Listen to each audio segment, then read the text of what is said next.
الحمدللہ رب العالمین والصلاة والسلام علی سید المرسلین اما بعد فاعوذ باللہ من الشیطان الرجیم بسم اللہ الرحمن الرحیم۔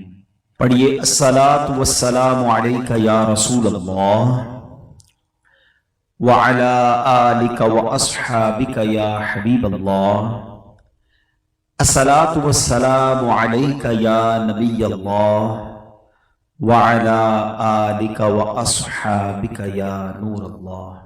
درود پاک پڑھنے کے بے شمار فضائل و برکات ہیں، بہت سارے واقعات فضائل درود میں ملتے ہیں۔ ایک بڑا خوبصورت واقعہ ہے کہ سیدنا عبد الرحمن بن عوف رضی اللہ عنہ کہتے ہیں کہ ایک بار نبی پاک علیہ السلام کو میں نے دیکھا کہ پیارے آقا اپنے گھر سے نکلے اور کسی باغ کی طرف تشریف لے جانے لگے، تو کہتے ہیں میں بھی پیارے آقا علیہ السلام کے پیچھے پیچھے جانے لگا۔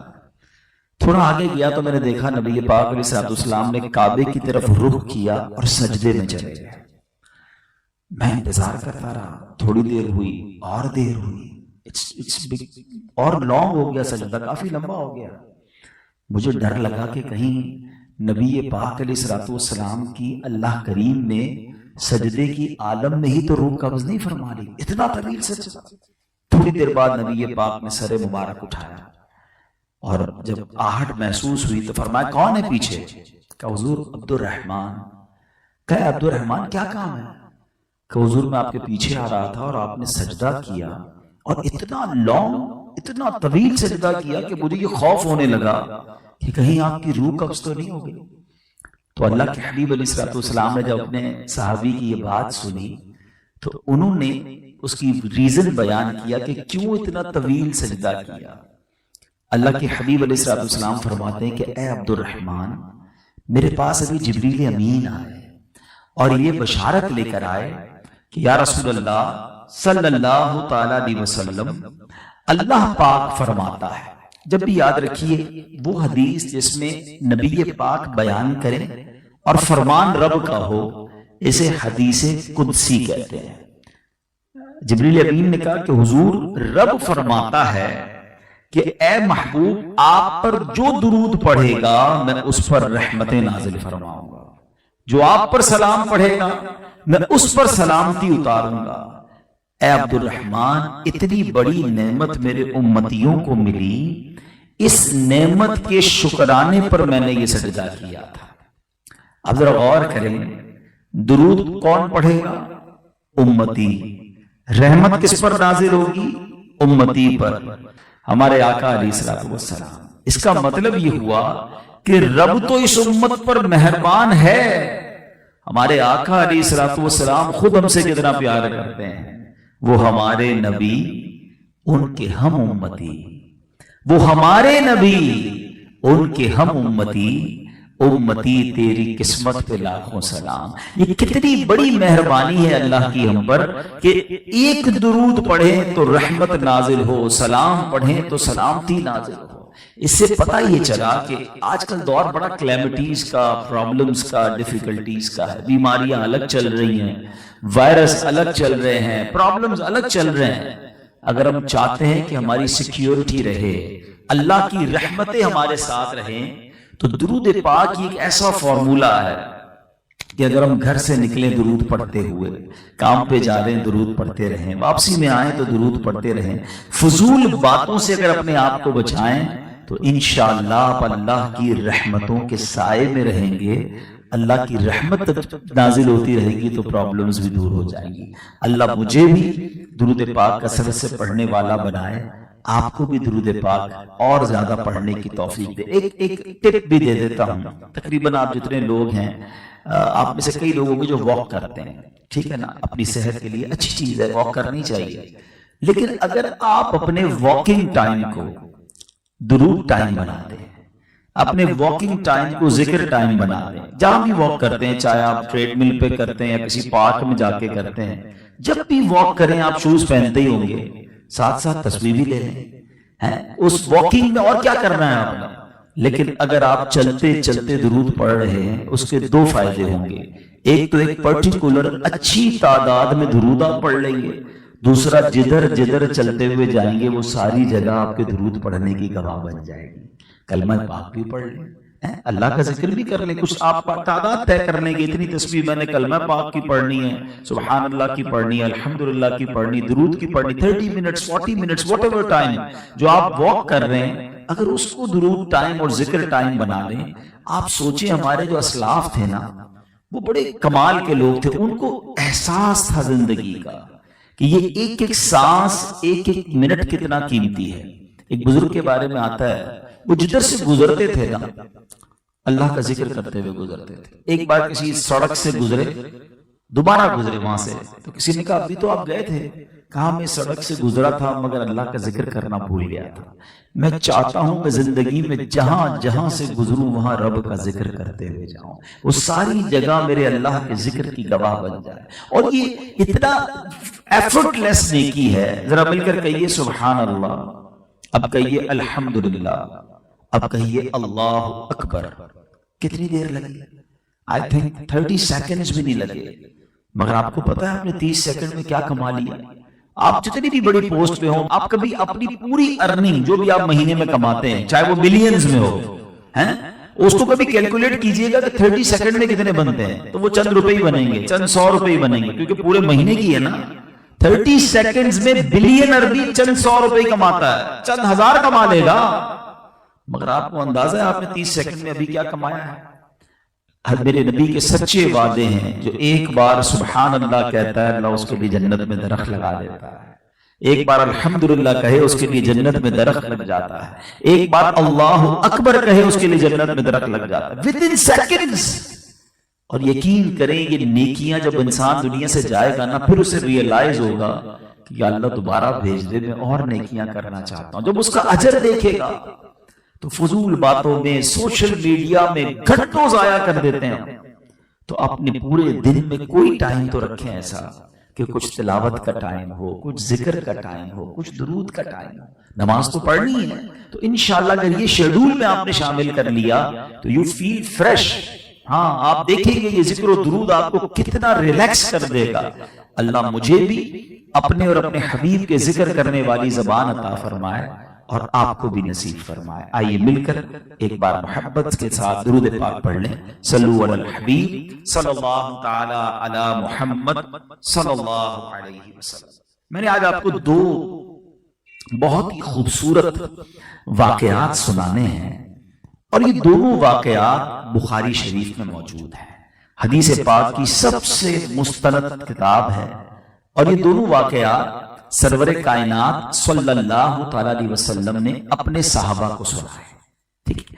اچھا یہاں ایک چھوٹا سا کنفیوژن, ایک چھوٹا سا بعضوں کا کچھ لوگ آرگیومنٹ کرتے ہیں کہ جب کوئی عالم دین, جب کوئی وائز اپنے بیان میں کوئی واقعہ سنائے تو اول تو لوگوں نے سننا نہیں ہوتا, اور سننا ہوتا تو ایک اعتراض ہوتا ہے کہ یار قرآن و حدیث کی بات کرو, کیا واقعات سنا رہے ہیں. تو شاید انہوں نے خود قرآن و حدیث پڑھا نہیں ہے, کیونکہ قرآن میں 100 سے زیادہ واقعات ہیں. سورہ بقرہ کیا ہے؟ گائے کا واقعہ ہی ہے نا. سورہ یوسف کیا ہے؟ حضرت یوسف کا واقعہ ہے. بلکہ سورہ یوسف کو تو احسن القصص کہا گیا, بہترین قرآن کے بہترین قصوں میں سے ایک قصہ. It means there are so many stories in Quran, more than 100 قرآن میں واقعات ہیں. اور میں جو آج واقعات آپ کو سنا رہا ہوں یہ بخاری شریف میں ہیں, اور نبی پاک علیہ الصلوۃ والسلام نے صحابہ کرام کو سنائے. What is the reason? کیوں واقعات سنایا کرتے تھے اور قرآن نے کیوں واقعات بیان کیے ہیں؟ اچھا آج بڑی ٹیکنالوجی کا دور, بڑا جناب ریسرچ کا دور ہے.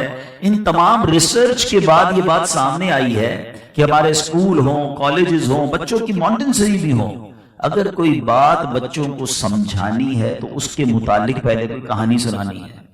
کیوں؟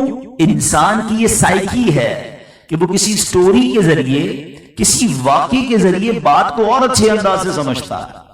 تو انشاءاللہ امید ہے آئندہ کنفیوژن نہیں ہوگی. بہرحال میں تو بخاری شریف کا واقعہ, اور وہ بھی نبی پاک نے صحابہ کو سنایا. بنی اسرائیل میں 3 لوگ تھے, حدیث پاک کا خلاصہ ہے, اور ان 3 لوگوں میں 3 پرابلمز تھے. ایک برس کا مریض تھا. برس کہتے ہیں جس کے جسم پر وائٹ داغ لگ جاتے ہیں, پورا جسم وائٹ ہو جاتا ہے. ایک تھا جس کے بال ہی نہیں آتے تھے, گنجا تھا, اور ایک اندھا تھا. ان تینوں کی اللہ کریم نے آزمائش فرمائی. ایک فرشتہ بھیجا، وہ برس کے مریض کے پاس گیا اور جا کر کہا کہ تمہاری کیا خواہش ہے؟ کہتا بس میری ایک ہی خواہش ہے، میرے یہ داغ دور ہو جائے، میری جسم باڈی بیوٹیفل ہو جائے، بڑا عجیب سا میرا چہرہ ہو گیا ہے، میری باڈی بڑی عجیب سی ہو گئی، اللہ کرے یہ دور ہو جائے. فرشتے نے اس پر ہاتھ پھیرا، وہ بالکل کلیئر ہو گیا، ٹھیک ہو گیا. اور مال کون سا اچھا لگتا ہے؟ کہتا مجھے اونٹ بڑے پسند ہیں. تو اس کو 10 حاملہ اونٹنیاں فرشتے نے دے دی جس میں بچے بعد میں ہونے تھے. آگے گیا تو گنجا ملا جس کے بال ہی نہیں آتے تھے. کہا تمہاری کیا خواہش ہے؟ بس ایک ہی خواہش ہے، بال آ جائیں اور یہ بیماری دور ہو جائے. فرشتے نے اس پر دم کیا، اس کے بال آنا شروع ہو گئے. کہا اور کیا چاہیے؟ کہا مجھے گائے بڑی پسند ہے. تو اس کو حاملہ گائے دے دی. اور آگے گیا تو وہ تیسرا اندھا تھا. کہا تمہیں کیا چاہیے؟ کہا بس آنکھیں چاہیے، اس سے بڑی کیا نعمت ہوگی، اندھا ہوں میں. اس کی آنکھوں پر دم کیا، اس کو آنکھیں آ گئی. اور کہا اور مال کیا چاہیے؟ تو کہا مجھے بکریاں بڑی پسند ہیں. اس کو حاملہ بکریاں دے دی اس نے. اللہ کا کرنا ایسا ہوا کہ تینوں کے مال میں بھی بڑی برکت ہوئی. حدیث پاک میں آتا ہے کہ اونٹنی والے کے پاس، برس والے کے پاس اونٹنی کی وادی بھر گئی. اتنی اونٹنیاں ہو گئی تھوڑے دنوں میں. اور جو بال جس کو چاہیے تھے بال تو آ گئے، اور اس کے پاس بکریاں ہی بکریاں، پورے ریوڑ کے ریوڑ بن گئے. اور جس کو آنکھیں چاہیے تھی اس کو آنکھیں بھی مل گئیں، اور اس کے پاس بھی گائیں کی جو ہے نا فراوانی ہو گئی. Now they become well off، پیسے والے ہو گئے، اس زمانے کے بلینرز ہو گئے. اب وہ فرشتہ تھوڑے عرصے بعد پھر گیا برس کا مریض بن کر. فرشتہ اس کی جو اپیرنس تھی وہ خود بھی اب وہ برس کے جو مریض کے داغ ہوتے ہیں نا اسی چہرے میں اس بندے کے پاس گیا اور کہتا بھائی میں بڑا پریشان ہوں، دیکھو میں برس کا مریض ہوں، کھانے کو بھی کچھ نہیں ہے، مسافر بھی ہوں، اتنی اونٹنیاں ہیں تمہارے پاس، ایک اونٹنی مجھے دے دو. وہ کہتا نہیں میں تمہیں تو نہیں دے سکتا. کہ تم وہی نہیں جس کے پاس کچھ بھی نہیں تھا، اللہ کریم نے پچھلے دنوں تمہارے دن اچھے کیے ہیں. وہ بندہ کہتا ہے نہیں میں تو خاندانی پیسے والا ہوں. اپنی اوقات بھول کر وہ کہتا ہے میں تو یہ سب میرے آباء و اجداد کا مال ہے، میں تو پہلے سے ویل آف ہوں، میں تو بالکل ٹھیک تھا. تم وہ نہیں جس کو بیماری تھی؟ کہتا نہیں.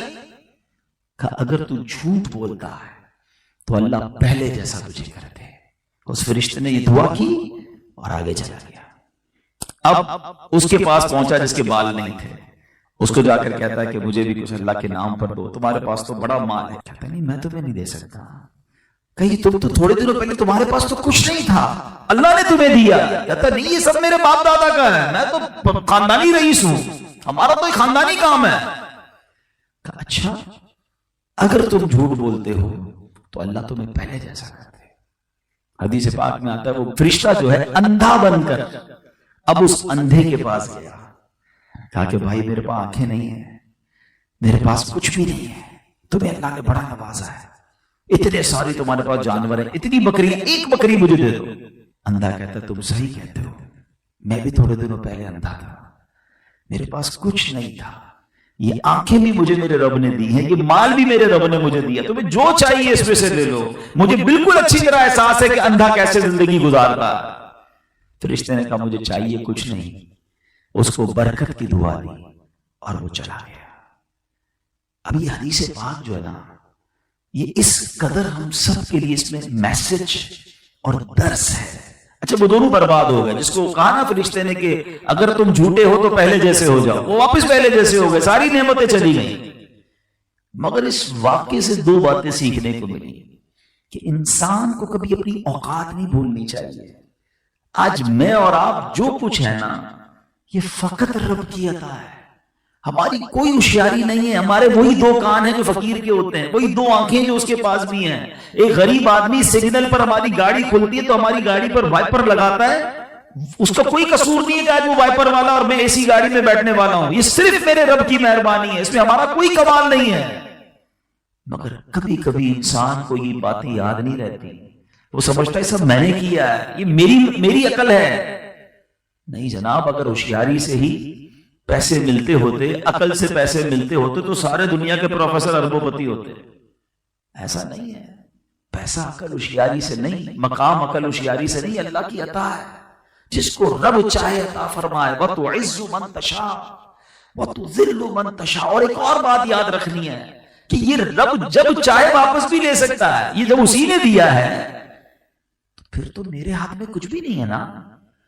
جو جتنا شکر ادا کرتا ہے، جو جتنا اللہ کا احسان مانتا ہے، جتنا ڈاؤن ٹو ارتھ رہتا ہے، اس کی نعمتیں، اس کی رحمتیں اتنی بڑھتی ہیں. اور جو عقل کہتے ہیں نا اس کی ٹون ہی بدل جائے، اس کا سٹائل ہی بدل جاتا ہے، اس کو پھر برباد ہونے سے بھی کوئی نہیں روک سکتا. اور یہ نعمتوں میں اضافے کا فارمولا بھی یہی ہے. اللہ نے قرآن میں فرمایا لَإِن شَكَرْتُمْ لَأَزِيدَنَّكُمْ، تم میرا شکر ادا کرو میں تمہیں اور عطا کروں گا. سبحان اللہ. یعنی اگر ہم چاہتے ہیں کہ یہ کنٹینیو رہیں، اس کو زوال نہ ہو، یہ ہماری نعمتیں چھن نہ جائیں، تو اس کا فارمولا یہی ہے کہ شکر ادا کرتے رہیں. مالک یہ تیری عطا ہے، تیری مہربانی ہے.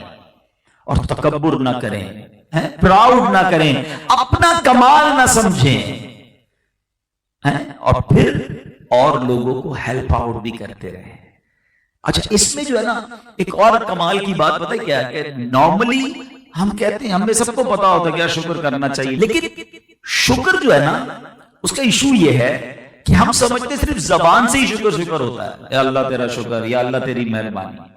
صرف زبان سے شکر نہیں ہوتا، پریکٹیکلی بھی شکر ہوتا ہے. میں اللہ کا شکر بھی ادا کرتا رہا ہوں، اسے ناراض بھی کرتا رہا ہوں. یہ کیسا شکر ہے؟ مثال کے طور پہ آپ کا ایک ملازم ہو، آپ کے پاس آئے کہ صاحب مجھے کچھ قرضہ چاہیے، کوئی ہیلپ چاہیے. آپ نے کہا چلو بیٹا میں نے تمہاری ہیلپ کر دی. اچھا وہ کہا صاحب بڑی مہربانی.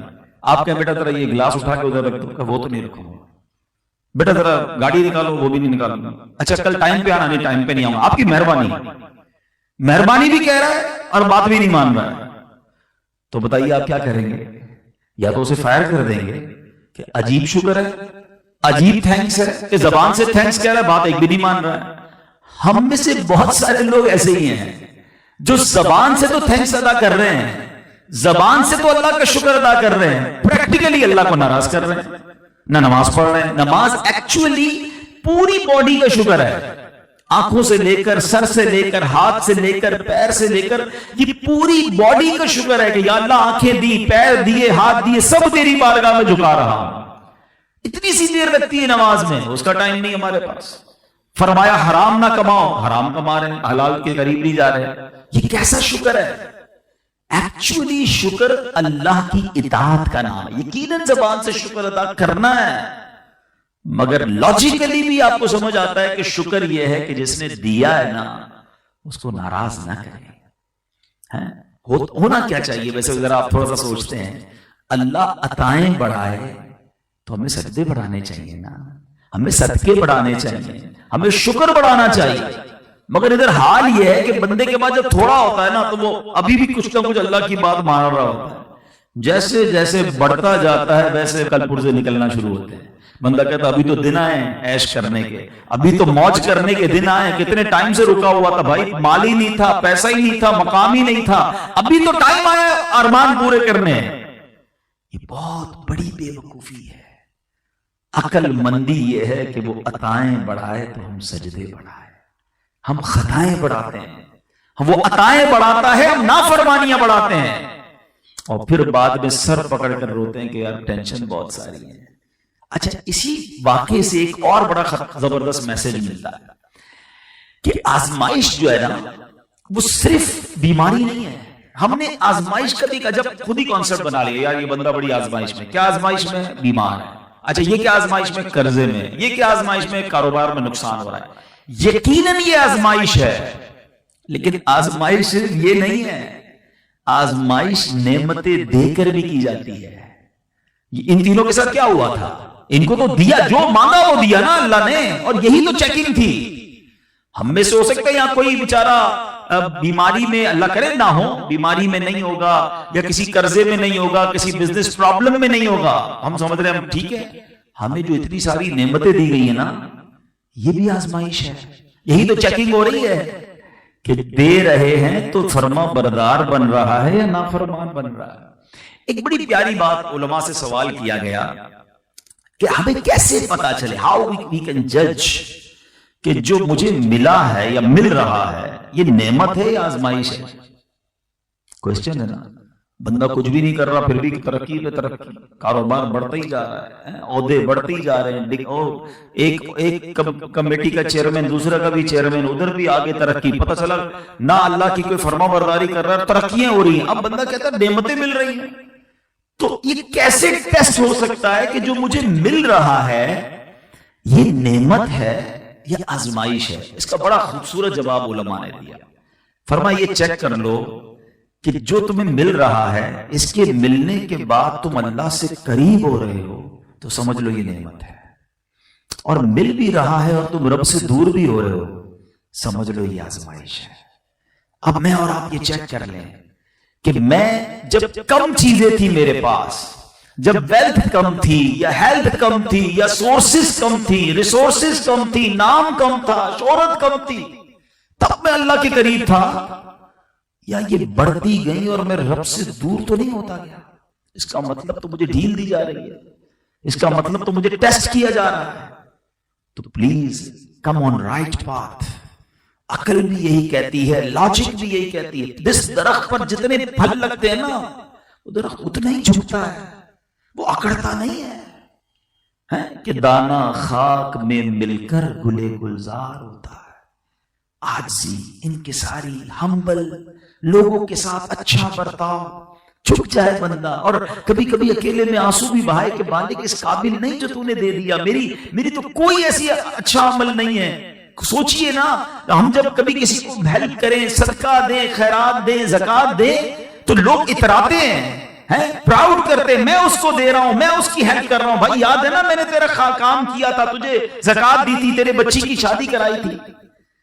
خدا را کبھی یہ نہ کرنا، خدا کی قسم اللہ کی راہ میں خرچ کر کے سجدہ کرنا چاہیے کہ مولا تیری مہربانی، تو نے دینے والا بنایا، مانگنے والا نہیں بنایا۔ میں بھی مانگنے والا ہو سکتا تھا، میرے بچے بھی سگنل پر کھڑے ہو سکتے تھے، آج میرے بچوں کو تو نے یہ دن نہیں دکھائی، یہ فقط تیری مہربانی ہے۔ لیکن ہم بعض اوقات بھول جاتے ہیں تمام چیزوں کو۔ تو یاد رکھیے کہ جو کچھ میرے اور آپ کے پاس ہے وہ رب کی عطا ہے۔ اب ایک واقعہ اور اس کے اندر کتنے سارے لیسن ہیں، ایسا ہی ایک اور واقعہ میں نے آپ کو سنانا، اور وہ بھی بخاری شریف کا ہی واقعہ۔ پیارے آقا علیہ السلام نے اپنے صحابہ کو سنایا کہ 3 دوست تھے اور کسی ٹریول پر گئے، اور جب ٹریول پر گئے تو راستے میں رات کا وقت ہو گیا، ان کو آرام کرنے کی ضرورت محسوس ہوئی۔ تو اب آج کل تو ہم راستے میں کہیں آرام کرنا ہو تو ہوٹل موٹلز بہت ساری چیزیں ہوتی ہیں، بندہ گاڑی بھی روک کے آرام کر لیتا ہے، اس زمانے میں تو ایسا نہیں تھا۔ تو وہ ایک غار میں انہوں نے پناہ لی، کیو کے اندر، اور غار کو صاف کیا اور سو گئے کہ صبح اٹھ کے پھر آگے سفر کریں گے۔ اور یہ واقعہ نبی پاک علیہ السلام سے بھی پچھلے دور کا، it means thousands year ago، بہت پرانی بات ہے، تو اس زمانے میں تو کوئی ایسا ٹیکنالوجی تو تھی نہیں۔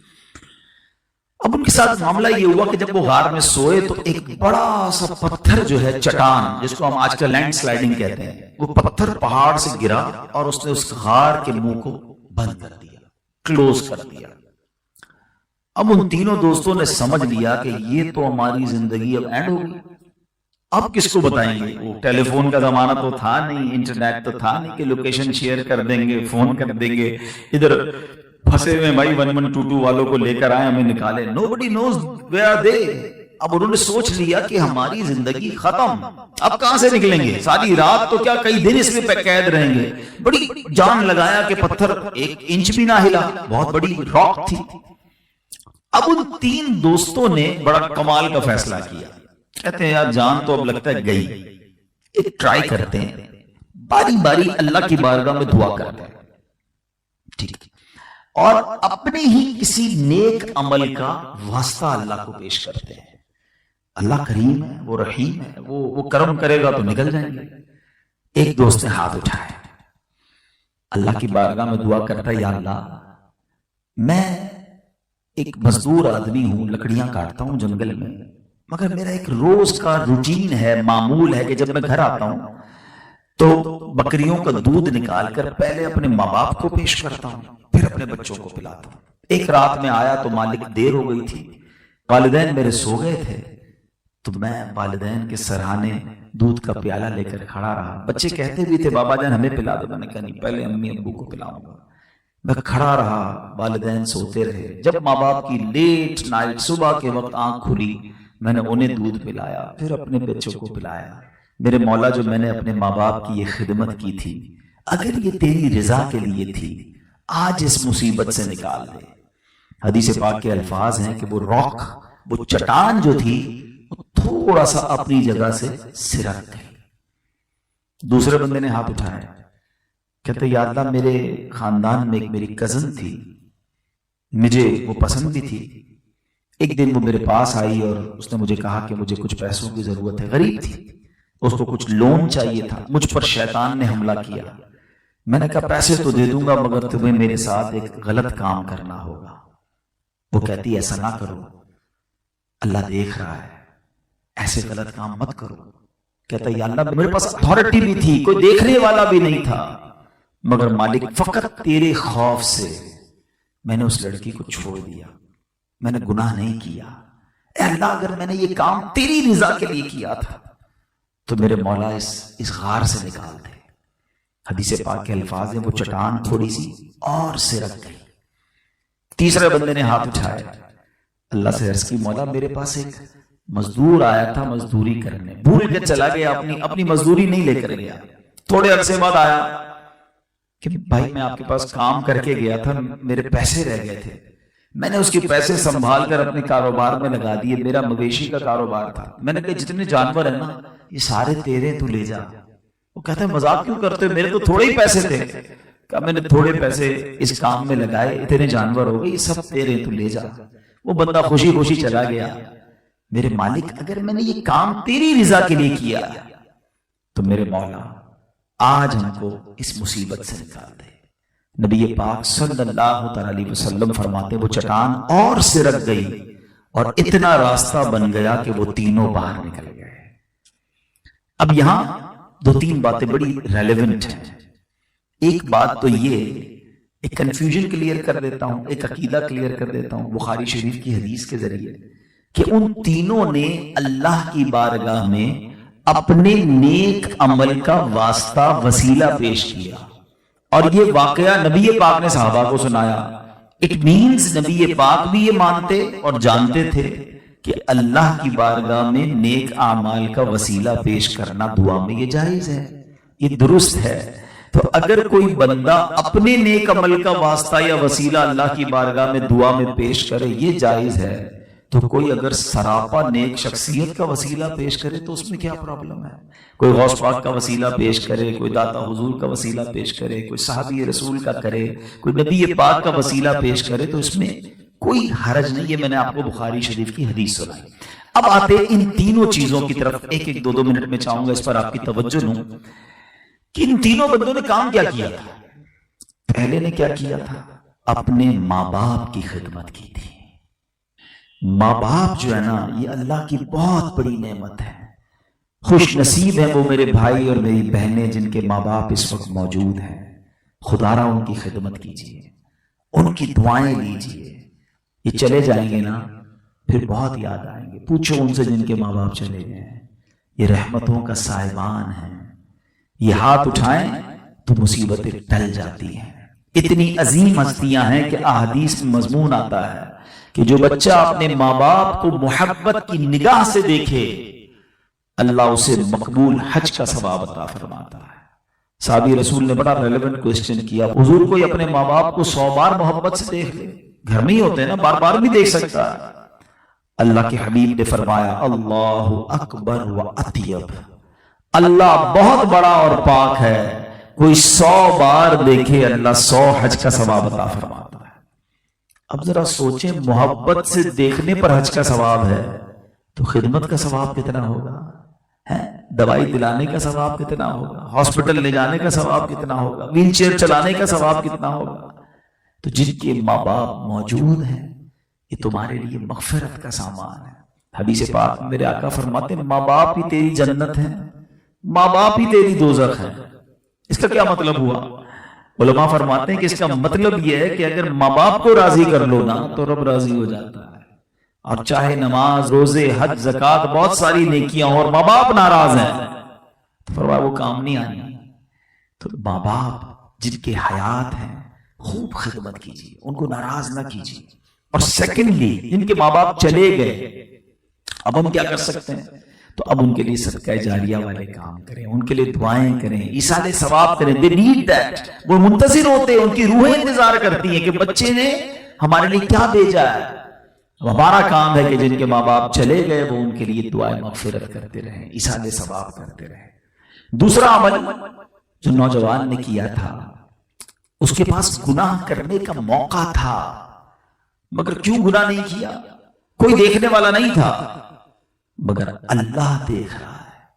یہ اللہ کو بڑا پسند ہے کہ بندہ اکیلے میں بھی اس کا خوف دل میں رکھے. ہمارے ساتھ بڑا پرابلم یہ، ہم لوگوں کے سامنے تو گناہ نہیں کرتے، وہ دیکھ لے، فلاں دیکھ رہا ہے، خاندان میں کوئی دیکھ رہا ہے. لوگ کنٹری چینج کر کے جاتے ہیں، یار پاکستان میں کراچی میں تو بڑے جاننے والے ہیں، کسی اور جگہ چلے جائیں. ایسا نہ کرو، کہیں بھی چلے جاؤ رب دیکھ رہا ہے.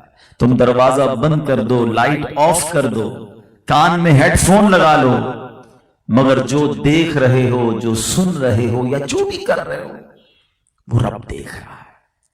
حضرت ابراہیم بن ادھم رحمت اللہ تعالی کی بارگاہ میں ایک شخص آیا اور آ کر کہتا ہے حضور مجھ سے گناہ نہیں چھوٹتے، میں بہت کوشش کرتا ہوں مگر گناہ نہیں چھوڑ پاتا، میری ہیبٹ بن گئی ہے، میری عادت بن گئی ہے، میرے گناہ نہیں چھوڑتے. حضرت ابراہیم بن ادھم نے بڑی کمال کی، ٹو دی پوائنٹ اور لاجیکل گفتگو کی. آپ نے فرمایا ٹھیک ہے تجھ سے گناہ نہیں چھوڑتے؟ کہا نہیں. کہا ٹھیک ہے کر لیا کرو، مگر ایسا کرو جب گناہ کرنے کو جی چاہے نا تو اللہ کے ملک سے باہر چلے جایا کرو. کہتا ہے حضرت یہ کیسے پاسبل ہے؟ جدھر بھی ایسٹ ویسٹ نارتھ ساؤتھ جدھر بھی جاؤں گا اللہ کا ہی ملک ہے، رب کی کائنات ہے. پھر تو اچھی بات نہیں نا بیٹا کہ جس کے ملک میں ہو اسی کی نافرمانی کرو. کہا اچھا ٹھیک ہے، گناہ کرنے کا جی چاہتا ہے؟ کہا بہت چاہتا ہے. کہ کر لیا کرو مگر پھر اللہ کا رزق کھانا چھوڑو. کہتا حضرت یہ کیسے ہو سکتا ہے؟ جو بھی کھاتا ہوں، جو جہاں سے جو بھی ملتا ہے وہ اللہ کا ہی ہے نا، اللہ کا رزق کیسے چھوڑ سکتا ہوں؟ فرمایا اچھا پھر ایسا کرو تمہیں رب کی نافرمانی کرنے کا بہت جی چاہتا ہے، کر لو مگر ایسی جگہ چھپ کر کرو جہاں اللہ نہ دیکھ رہا، اللہ کی نظروں سے چھپ کر گناہ کر لو. کہتا ہے یہ بھی پاسبل نہیں ہے. ایسا کیسے ہو سکتا ہے کہ میں کسی ایسی جگہ کو تلاش کر لوں دنیا میں سی سی ٹی وی کیمرے لگے ہوتے ہیں، بندہ کہیں نہ کہیں ڈھونڈ لیتا ہے کہ یہاں کیمرہ سپاٹ نہیں ہے، لیکن there is no place in the world کہ میں جہاں چلا جاؤں اور رب نہ دیکھ رہا ہوں. اللہ کی قدرت ہر طرف. اچھا یہ بھی نہیں کر سکتے؟ کہا نہیں یہ بھی نہیں کر سکتا. کہا اچھا پھر یوں کرو جتنے گناہ کرنے کر لو مگر جب موت کے وقت فرشتہ آ جائے نا قبض کرنے کے لیے روح تو اس کو منع کر دینا. کہا نہیں ابھی رک جاؤ میں نے توبہ کرنی ہے. کہتا حضرت یہ بھی پاسبل نہیں ہے. جو لمحہ، جو گھڑی، جو وقت لکھا ہے وہ تو مجھے فرشتہ قبض کر لے گا روح، مجھے کوئی چانس بھی نہیں ملے گا، پہلے سے نوٹس بھی نہیں ملے گا کہ میں توبہ کر لوں. کہا اچھا یہ بھی نہیں کر سکتے؟ کہا یہ بھی نہیں کر سکتا. اچھا کہ پھر ایک کام کرو، جیسی مرضی عیاشی والی زندگی گزارنی گزار لو، قیامت کے دن فرشتے تمہیں کھینچ کر جہنم کی طرف لے جائیں تو منع کر دینا. کہا میں نہیں جاتا. کہتا حضور یہ کیسے پاسبل ہے؟ nobody have power to deny angels on the day of judgment. اس دن کون پاور رکھے گا کہ فرشتوں کو منع کر دے قیامت کے دن؟ اب آپ نے سمری بیان کی. آپ نے کہا بیٹا تم اللہ کا رزق کھانا چھوڑ نہیں سکتے، اللہ کے ملک سے باہر نکل نہیں سکتے، اللہ کی نظر قدرت سے چھپ نہیں سکتے، قیامت کے دن فرشتوں کو منع کر نہیں سکتے، موت کے وقت کو ٹال نہیں سکتے. پھر ایک ہی کام کر لو، گناہ کرنا چھوڑ دو، پھر نافرمانی چھوڑ دو. جب وہ سارے کام نہیں کر سکتے تو پھر ایک چیز تو کر سکتے ہو نا. اب وہ زارو کتار رونے لگا اور اس نے کہا بات آپ کی ٹھیک ہے، اب میں اللہ کی نافرمانی سے توبہ کرتا ہوں.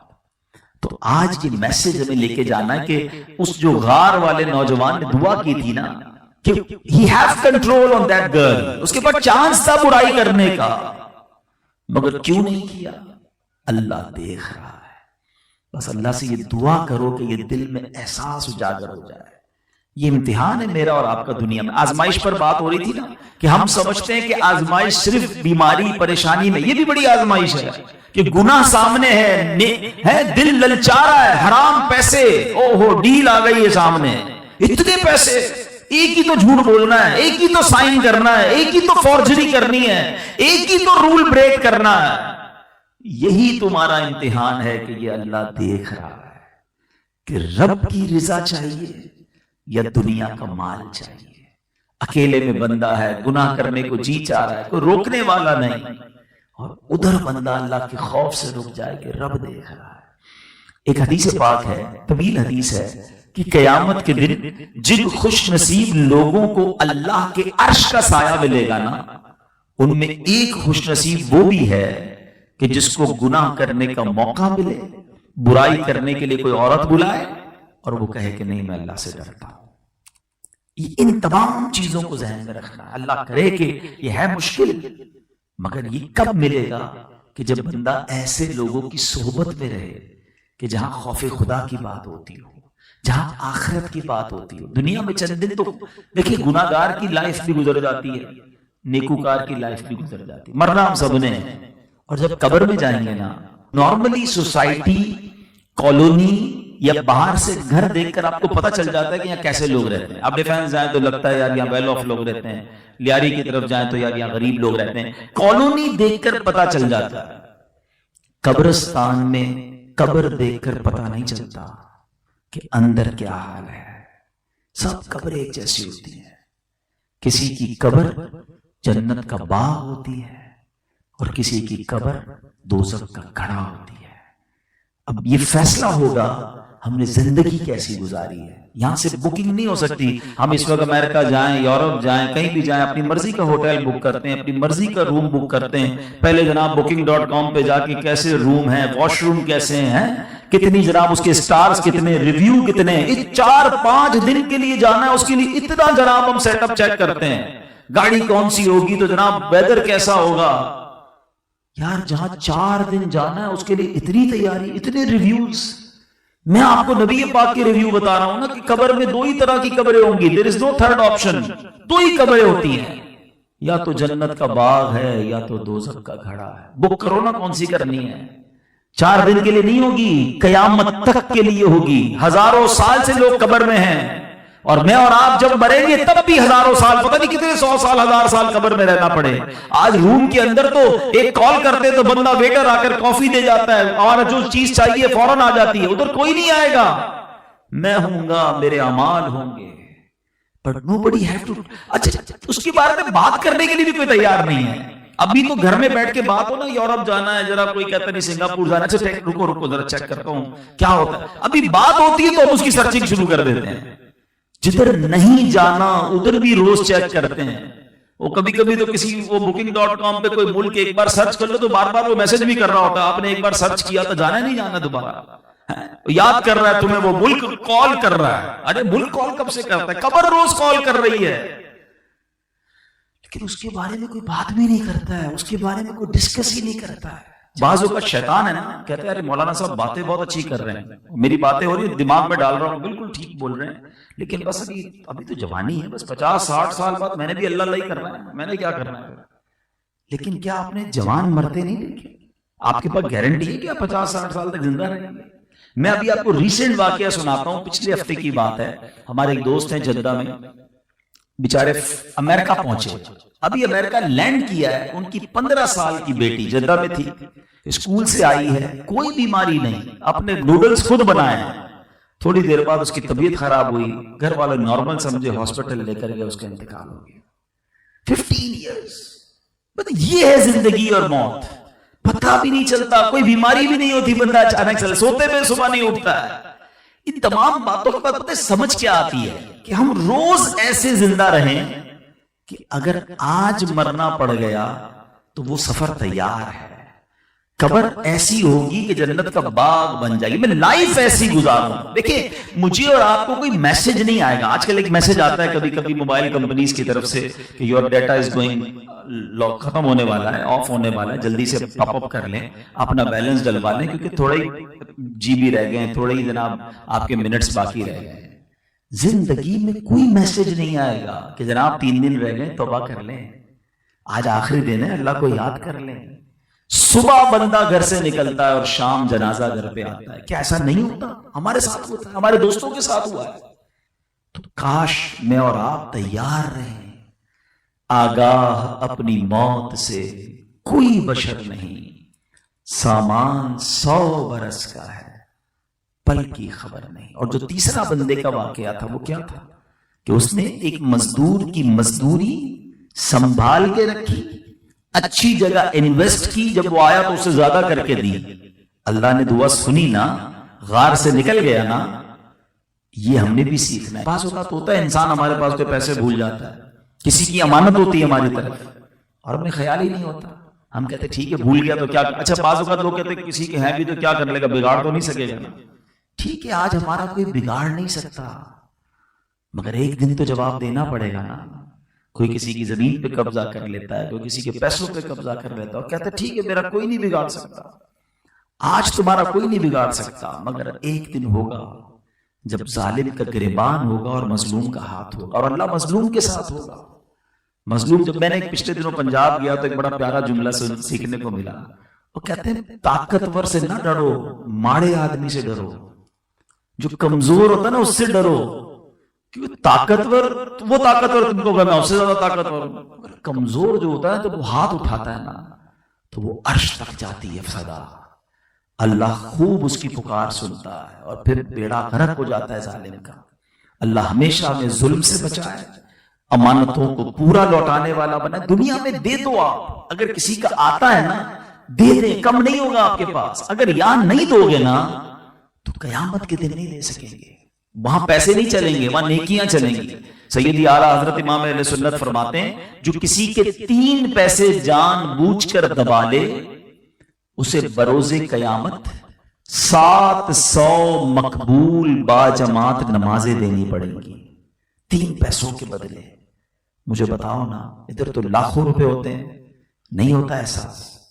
ایسا نہ ہو کہ ساری زندگی کی نیکیاں دے کر بھی چھٹکارا نہ ملے۔